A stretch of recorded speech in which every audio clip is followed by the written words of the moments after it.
Fairuz Arafiq umumkan hamil anak ketiga. Istri dari Sony Septian sembunyikan kabar kehamilan tersebut selama 4 bulan. Ia juga tak lupa meminta doa.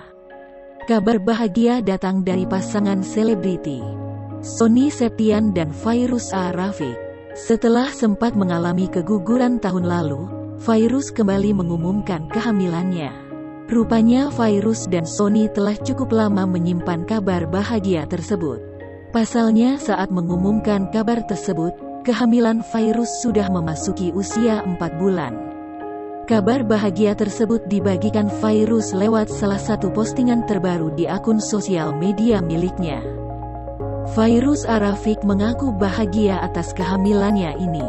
Fairuz rupanya pertama kali tahu mengenai kehamilannya saat bulan Ramadan lalu. Namun dia baru menyampaikan kehamilannya di media sosial sekarang dengan pertimbangan tertentu.